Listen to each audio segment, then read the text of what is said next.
নমস্কার। আপনারা শুনছেন আপনাদের প্রিয় অনুষ্ঠান গল্পগুচ্ছ। বন্ধুরা, আপনাদের ভালোবাসা ও উৎসাহে আজ আমরা এসে পৌঁছেছি আমাদের সুবর্ণ জয়ন্তী পর্ব অর্থাৎ 50তম পর্বে। গল্পগুচ্ছের আজকের নিবেদন অনিমা বর্মন রচিত সত্যান্বেষী ব্যোমকেশ। গল্প পাঠে গল্পের সূত্রধর সৈকত তালুকদার, ব্যোমকেশ বক্সী, সত্যজিৎ প্রামাণিক, অজিত বন্দ্যোপাধ্যায়, অনিরুদ্ধ মাসিদ, সত্যবতী দেবী, তমালী ভট্টাচার্য, রজনীকান্তবাবু, কৌরব ভট্টাচার্য, চাকর রামু, দেবানীক দাস, অনন্ত সামন্ত, ঋষভ ভট্টাচার্য, সাধু বাবা, জগন্নাথ শেঠ, ঝিলিক, পুষ্পিতা হালদার, বিজয় মুখার্জি, সজল রায়। আবহ সত্যজিৎ প্রামাণিক, মূল ভাবনায় সৌভিক দাস। শুরু হচ্ছে গল্পগুচ্ছের আজকের নিবেদন অনিমা বর্মন রচিত সত্যান্বেষী ব্যোমকেশ।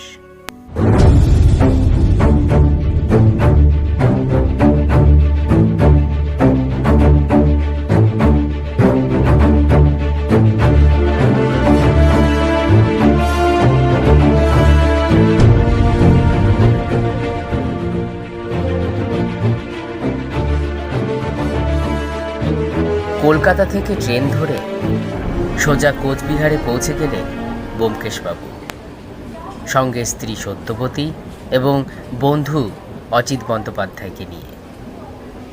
কাজের অবসরে একটু ছুটি কাটানোর অছিলায়। বেশ কিছু ঐতিহাসিক জায়গা রয়েছে কোচবিহারে দেখবার মতন। এখন সেগুলি নিবন্ধ করার পালা।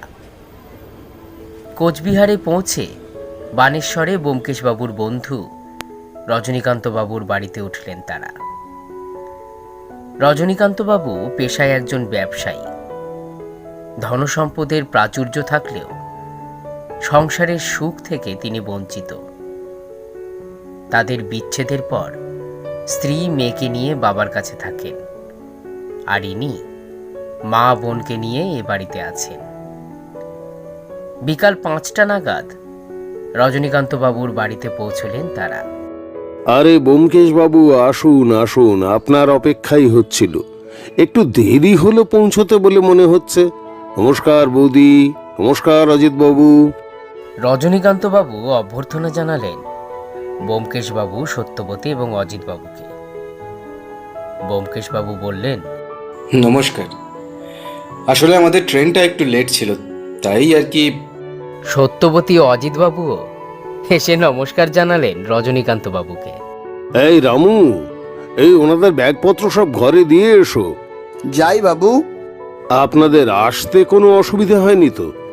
অজিতবাবু বললেন, আরে না না, বেশ ভালোই লাগলো জার্নিটা। এই বলতে বলতে বাড়ির ভেতর প্রবেশ করলেন সকলে। রজনীকান্তবাবুর মা ও বোন বেশ ভালো মানুষ। খুব সহজেই সত্যবতীর সঙ্গে মিশে গেলেন। রাতে তাড়াতাড়ি খাবার খেয়ে ঘুমিয়ে পড়লেন সকলে। কাল সকালে উঠে বেরোবেন কোচবিহার দেখতে।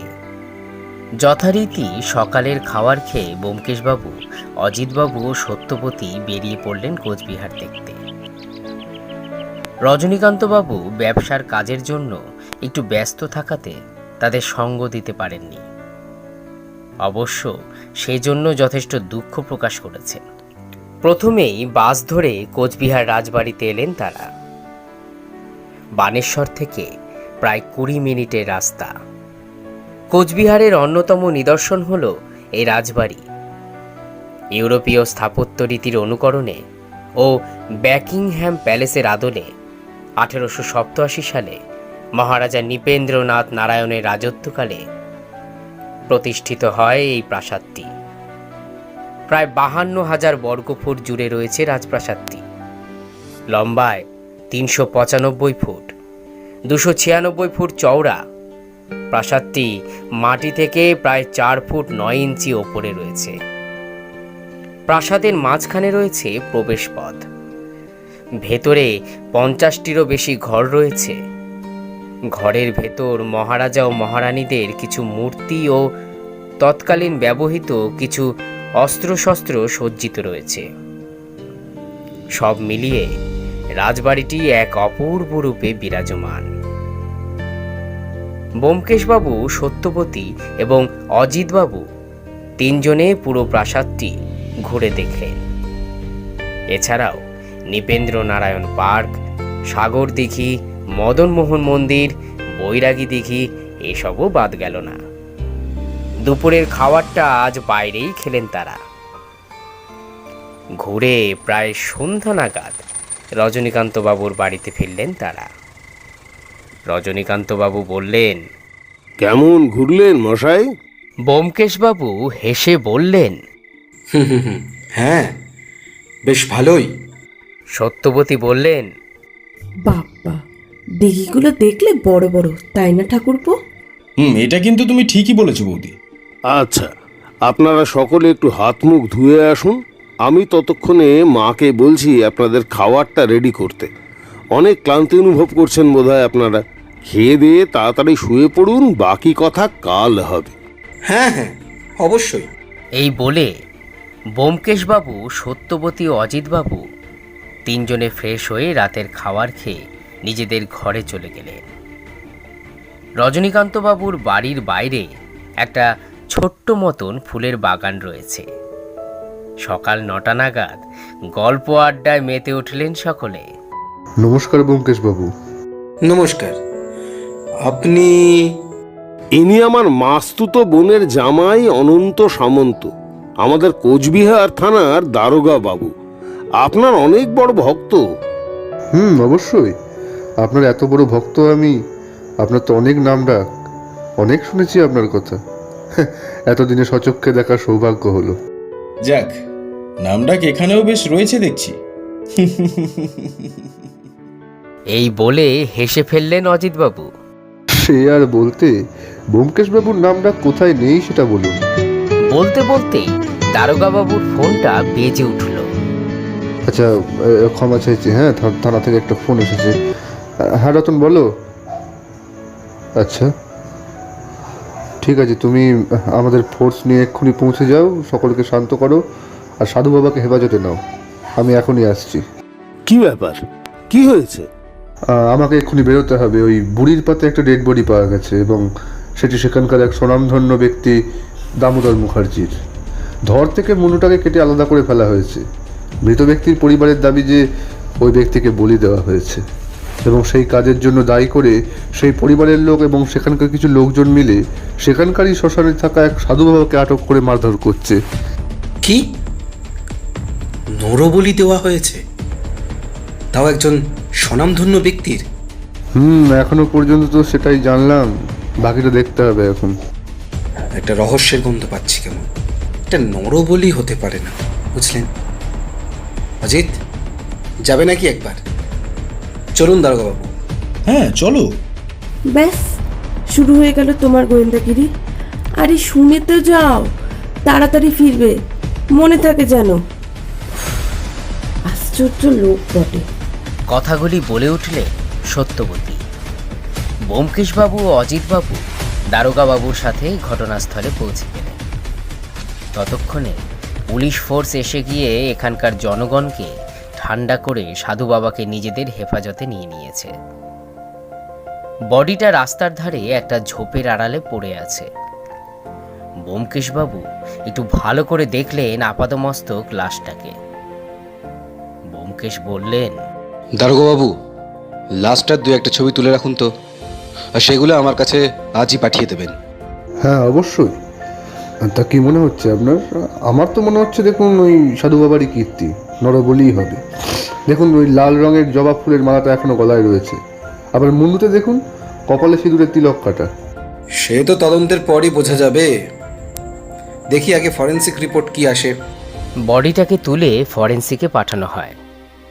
সাধু বাবা কেঁদে কেঁদে দারোগাবাবুকে বললেন, বাবু বাবু, এটা আমি করিনি। বিশ্বাস করুন, বিশ্বাস করুন, আমি এটা করিনি। ছাড়বেন না এই শয়তানটাকে, ছাড়বেন না আপনারা। এর শাস্তি চাই আমরা। আমার বাবাকে মেরে ফেলেছে এই শয়তান, ছাড়বেন না একে। কথাগুলি মুখার্জিবাবুর ছেলে কেঁদে কেঁদে বলল। যদি সে দোষী হয়ে থাকে তাহলে সে অবশ্যই কঠিন সাজা পাবে, আপনি চিন্তা করবেন না। হ্যাঁ, অবশ্যই। যদিও সেটা জানা যাবে যে আদৌ তিনি দোষী কিনা। আপনি আপাতত আপনার পরিবারের সবাইকে নিয়ে বাড়ি যান, ব্যাপারটা আমরা দেখছি। আর হ্যাঁ, কিছু তথ্যের জন্য আমরা আপনার বাড়িতে যেতে পারি, আপত্তি নেই তো কোনো? কিন্তু আপনি আর এনাকে জানেন না? ইনি ব্যোমকেশ বক্সী, একজন নামী গোয়েন্দা। ব্যোমকেশবাবু মৃদু হেসে নিয়ে বললেন, সত্যান্বেষী বললে বোধহয় বেশি স্বাচ্ছন্দ্য বোধ করবো দারোগাবাবু। ঠিক আছে ব্যোমকেশ বাবু, চলুন আপনাদের বাড়ি পৌঁছে দিয়ে আসি। না, আপাতত বাড়ি নয়, আপনি থানায় যান। আমি আর অজিত বরং একটু শ্মশান থেকে ঘুরে আসি, কি বলো অজিত? কথাটা শুনে অজিতবাবু বললেন, এই রে, শ্মশান, বলছি যাওয়াটা কি খুবই জরুরি? আর তাছাড়া বৌদি জানলে কিন্তু ভয়ঙ্কর রেগে যাবে, এই তোমাকে আগে থেকে বলে দিলাম। তুমি না বললেই হলো। আর সত্য যখন জানতেই পারবে না তখন রাগ করার কোনো প্রয়োজন আসে না, তাই নয় কি? দারোগাবাবু ও তার পুলিশ ফোর্স সাধু বাবাকে থানায় নিয়ে যায়। ব্যোমকেশ এবং অজিতবাবু শ্মশানের দিকে রওনা দিল। বেশ গা ছমছমে করা পরিবেশ। শ্মশানে গিয়ে তারা আশেপাশে চারিদিকে খোঁজ করেন। শ্মশানে একটা কালী মন্দির আছে। পূজা অর্চনার কিছু সামগ্রী ছাড়া আর কিছুই খুঁজে পান না তারা। হঠাৎ অজিতবাবু বলে ওঠেন, ব্যোমকেশ, এদিকে এসো। এই দেখো, আমার মনে হয় প্রমাণ পেয়ে গেছি আমরা। সাধু বাবারই কাজ এটা। বেশ বড় একটা দা। তার মানে এখানে পুজোতে পশু বলিও হয়। আর এবার হয়তো নরবলি, কি বলো? সেটা তো প্রমাণ না হওয়া পর্যন্ত বলতে পারি না অজিত। দেখা যাক তদন্তে কতদূর কি মেলে। দাটা সঙ্গে নিয়ে চলো, ফরেন্সিকে বোঝা যাবে খুনটা এই দা দিয়ে হয়েছে কিনা। কিছুক্ষণ পরে ব্যোমকেশবাবু অজিতবাবু দুজনে থানায় এলো দারোগাবাবুর সাথে কথা বলতে। থানায় এসে দারোগাবাবুকে দাটার ফরেন্সিক রিপোর্ট বের করতে বললেন। দারোগাবাবু, সাধু বাবা কি কিছু বললেন? এখনো কেঁদেই যাচ্ছে আর বলে যাচ্ছে যে খুনটা নাকি সে করেনি। আচ্ছা, আমি কি একটু ওনার সাথে কথা বলতে পারি? হ্যাঁ অবশ্যই, আসুন আসুন। এই বলে অনন্তবাবু ব্যোমকেশবাবুকে সাধু বাবার কাছে নিয়ে গেলেন। ব্যোমকেশবাবু বললেন, দেখুন, যদি তদন্তে এটা প্রমাণ হয়ে যায় কাজটা আপনি করেছেন, তাহলে আপনার ফাঁসি পর্যন্ত হতে পারে। আর যদি আপনি সত্যিটা স্বীকার করেন, তাহলে আপনার সাজা আমি কিছুটা কম করতে পারি। না বাবু, আমি এ কাজ করিনি। এরকম কাজ আমি কখনো করতে পারি না। তবে হ্যাঁ, বছরে একবার যখন বড় করে কালী পুজো হয় তখন আমি পশু বলি দিই, কিন্তু তা বলে নর বলি? না না না না বাবু, এরকম কাজ আমি কখনো করতে পারবো না। দারোগাবাবু, আজ আমরা আসছি। আপনি ফরেন্সিক রিপোর্টগুলো আমার কাছে তাড়াতাড়ি পাঠিয়ে দেবেন, আর সঙ্গে ডেড বডির ছবিগুলো। আর কাল সকালে তৈরি থাকবেন, একবার মুখার্জি বাড়ি যেতে হবে। হ্যাঁ অবশ্যই, চলুন আপনাদের বাড়ি পৌঁছে দিই। এই বলে দারোগাবাবু, ব্যোমকেশবাবু এবং অজিতবাবু থানা থেকে বেরিয়ে যান। রাতে খাবার খেয়ে বসার ঘরে বসে আলাপ আলোচনা করছেন ব্যোমকেশবাবু, সত্যবতী এবং অজিতবাবু। অজিতবাবু সিগারেটে একটা টান দিয়ে বললেন, আচ্ছা ব্যোমকেশ, তোমার কি মনে হয় কাজটা কি সাধু বাবার? না, কাজটা যে সাধু বাবার না সেটা আমি হরপ করে বলতে পারি। মুখার্জি বাবুর খুন বেশ চালাকির সঙ্গে কেউ করেছে, আর খুন করে নরবলির নাম দিতে চাইছে নিজেকে বাঁচাতে। অনেক ছক করে করেছে খুনটা, বলো? বলল সত্যবতী।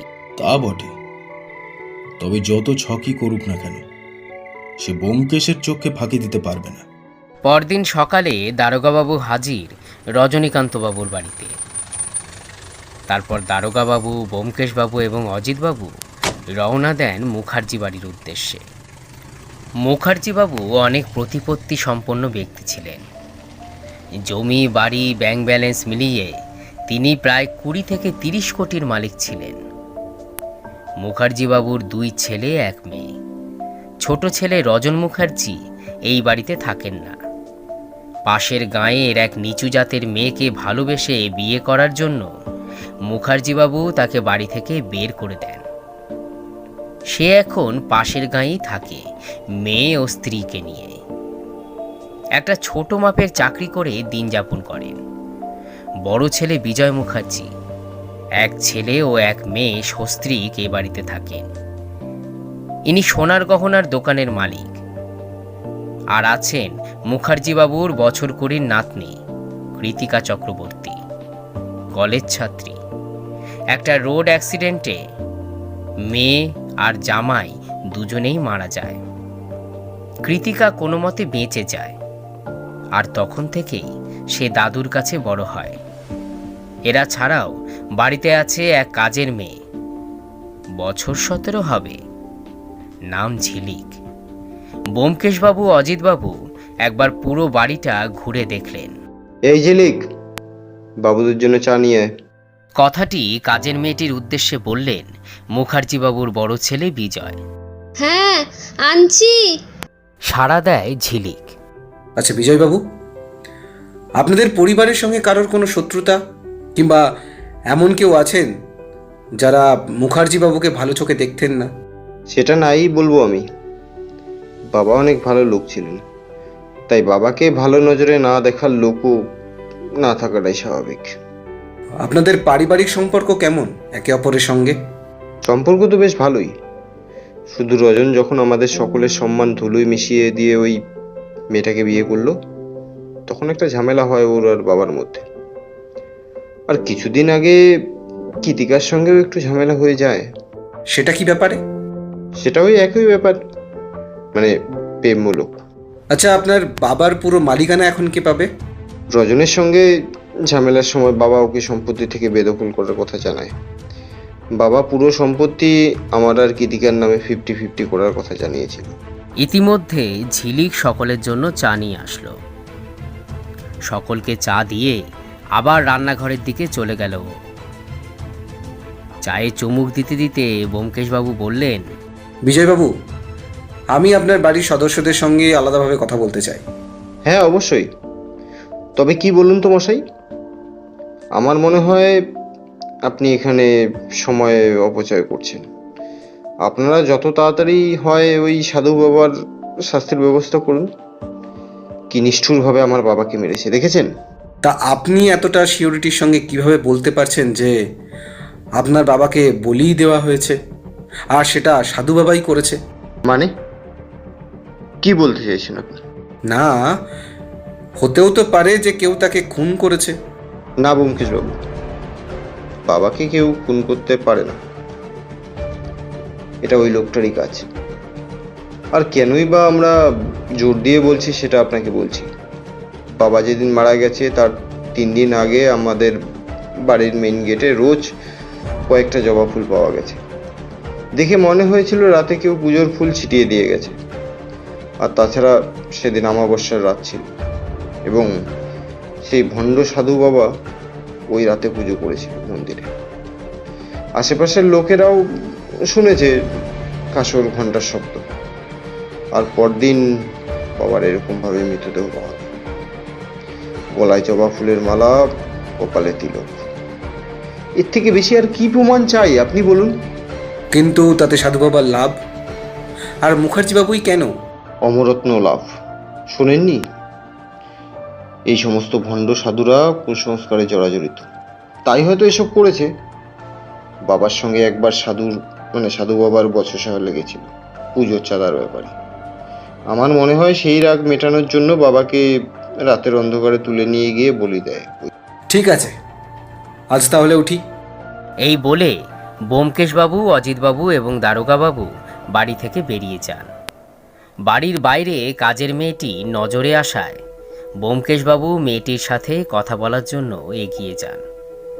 অজিতবাবু ও দারোগাবাবু সেখানে দাঁড়িয়েই অপেক্ষা করতে থাকেন।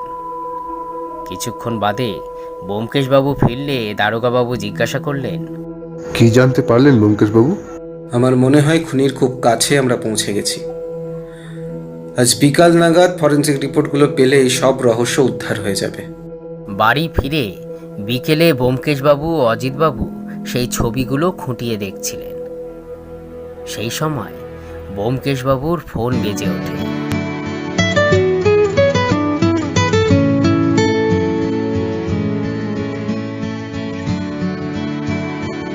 হ্যাঁ বলুন দারোগাবাবু, কি খবর রিপোর্টের?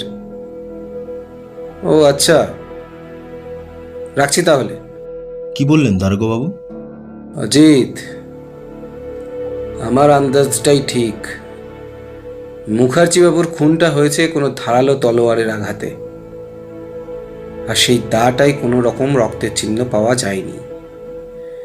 কাজেই যখন দা দিয়ে খুন হয়নি, সেক্ষেত্রে এটা পরিষ্কার সাধু বাবা নির্দোষ। আর তাছাড়া এই ছবিগুলো যে এতক্ষণ ধরে দেখলে, কি বুঝলে? এই যে দেখো, তিলকটা কপালের ওপর থেকে নিচে কাটা হয়েছে। তাতে কি প্রমাণ হয়? আর তাছাড়া তিলকটা যে কপালের উপর থেকে নিচে কাটা হয়েছে, সেটাই বা তুমি বলছো কি করে? অজিত, তুমি আমাকে বলো তো, যখন পশু বলি হয়, তিলক কি বলির আগে কাটা হয় নাকি পরে? অবশ্যই আগে। আর যখন তিলক কাটা হয়, সেটা কপালের নিচ থেকে ধরে উপরে তোলা হয়। আর তাই তিলকটি নিচে মোটা থাকে, উপরের দিকে সরু হয়ে যায়। কি তাই তো? তা ঠিক। এবার ছবিটা দেখো, তিলকটা উপরে মোটা, নিচে সরু। তার মানে এটাই যে খুনি খুন করে তারপর নরবলির নাম দেওয়ার জন্যে পিছন থেকে এসে কপালে তিলক আর গলায় জবার মালা ঝুলিয়ে পালিয়েছে। এবার বুঝলে তো? বাপরে, তোমার চোখে কোনো কিছুই ফাঁকি পড়বে না। পরদিন বিকেলে ব্যোমকেশবাবু অজিতবাবু ও দারোগাবাবুকে নিয়ে বেরোলেন। প্রথমে স্বর্গীয় মুখার্জিবাবুর ছোট ছেলে রজনের বাড়িতে গেলেন তারা। সেখানে ব্যোমকেশবাবু নানানভাবে জেরা করতে লাগলেন রজনকে। হতে পারে সম্পত্তি থেকে বঞ্চিত করার কারণে সে তার বাবাকে খুন করতে পারে, কিন্তু রজনবাবুর কোনো কথাতেই সেরকম কিছু প্রকাশ পেল না। তবুও ব্যোমকেশবাবু হুমকি দিয়ে বলে এলেন, যদি সে খুন করে থাকে তাহলে তার রেহাই নেই, তাকে সে ঠিক ধরে ফেলবে। রজনবাবুর বাড়ি থেকে চলে গেলেন মুখার্জি বাড়িতে। এবার বিজয় বেশ বিরক্ত বোধ করছেন তাদের আশা নিয়ে। আচ্ছা, আপনারা কি মানুষ? আমরা আমাদের বাবাকে হারিয়েছি, একে আমরা গভীর শোকাহত, তার উপর আপনারা আমাদের বাড়িতে তল্লাশি চালাচ্ছেন। আমি বুঝতে পারছি না, আসামি আপনাদের হাতে থাকা সত্ত্বেও আপনারা কেন তার শাস্তির ব্যবস্থা করছেন না? সাধু বাবা আসামি নন। তার মানে আপনি কি বলতে চাইছেন? সাধু বাবা যদি না মেরে থাকে বাবাকে, তাহলে কি আমরা মেরেছি? হ্যাঁ, সেটাও হতে পারে। ব্যোমকেশবাবু, দেখুন আপনি কিন্তু ভুল ভাবছেন। বেশ জোরেই চিৎকার করে ওঠে বিজয়বাবু। ভুল কি ঠিক সেটা আপনার কাছ থেকে জানতে চাইবো না আমি। বিজয়বাবুর উচ্চ কণ্ঠস্বর শুনে ইতিমধ্যে বিজয়বাবুর স্ত্রী আর কৃতিকাও নিজেদের ঘর থেকে বেরিয়ে এসেছে। ঝিলিক রান্নাঘর থেকে বেরিয়ে দরজার কাছে এসে দাঁড়িয়েছে। ঝিলিক, একবার এদিকে এসো। ব্যোমকেশবাবুর ডাকে কাছে এসে দাঁড়ালো ঝিলিক। তুমি এ বাড়িতে কতদিন হলো আছো? এই তো মাস দুয়েক হলো।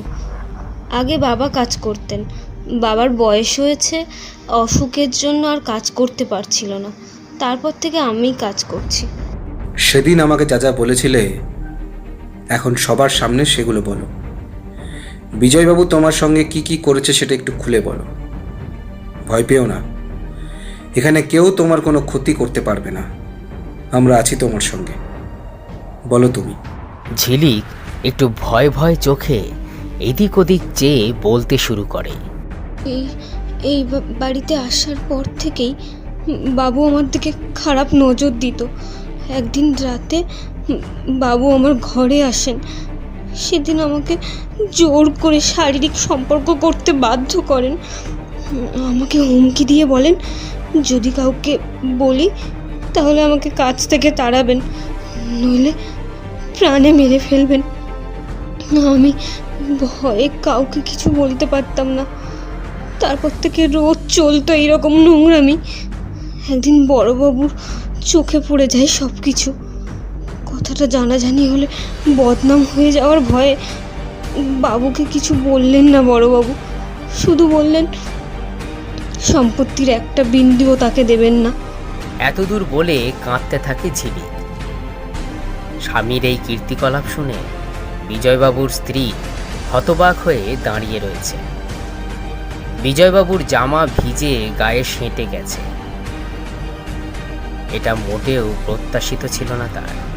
আর হ্যাঁ বিজয়বাবু, আপনি যেন কি বলছিলেন, সম্পত্তির ভাগ আপনার আর কৃতিকার পুরো 50-50, তাই তো?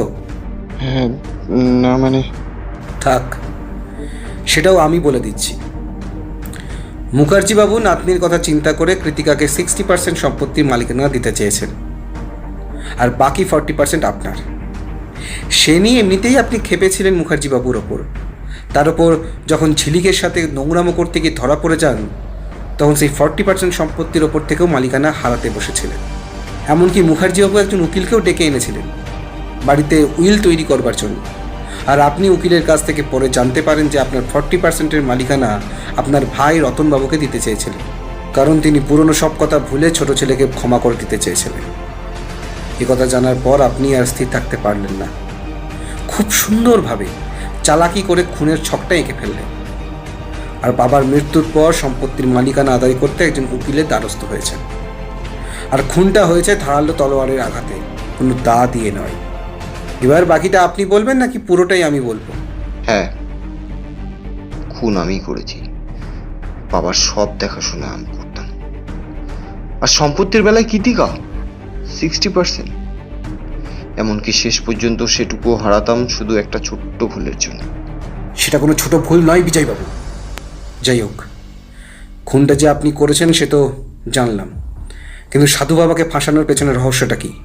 ভেবেছিলাম ওই সাধুর আগে পিছে কেউ নেই, তাই ওর খুনের দায়ে জেলে গেলে ওর খোঁজ নেওয়ার কেউ থাকবেও না। আর সব কিছু সেভাবেই পরিকল্পনা করি, সবাই যাতে বিশ্বাস করে সাধু বাবার নরবলি দিয়েছে। আমার সব স্বার্থ সিদ্ধি হয়ে যেত। আর তলোয়ারটা? ওটা বাবার ঘরেই আছে। জানতাম বডিটা বাইরে পাওয়া গেলে বাবার ঘরে কেউ তল্লাশি নেবে না, তাই খুন করার পরে সেখানেই জিনিসটা রেখে দিয়েছি। দারোগাবাবু আপনার আসামি, আমার কাজ শেষ, বাকিটা এবার আপনার দায়িত্ব। সত্যি সত্যি আপনি মহান ব্যোমকেশবাবু, আপনার বুদ্ধিমত্তাকে স্যালুট জানাই। বিজয়বাবু দোষী সাব্যস্ত হওয়ার পর তাকে অ্যারেস্ট করা হয়। সাধু বাবাকে সসম্মানে জেল থেকে মুক্তি দেওয়া হয়। সাধু বাবা হাত জোর করে ব্যোমকেশবাবুকে অসংখ্য ধন্যবাদ জানায়। ব্যোমকেশবাবু বললেন, এবার যে আপনাকেও কিছু করতে হবে সাধু বাবা, প্রতিদান স্বরূপ। আপনি হুকুম করুন বাবু। এখন থেকে পূজা পার্বণে পশু বলি বন্ধ।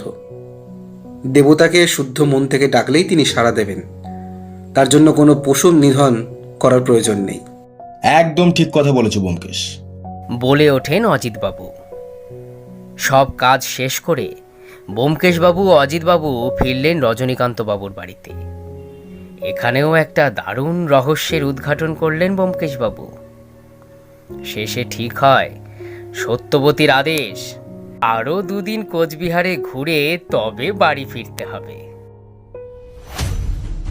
এতক্ষণ শুনছিলেন অনিমা বর্মন রচিত সত্যান্বেষী ব্যোমকেশ। আগামী সপ্তাহে আরও একটি রোমাঞ্চকর গল্প নিয়ে হাজির হব ঠিক বিকাল 4টে।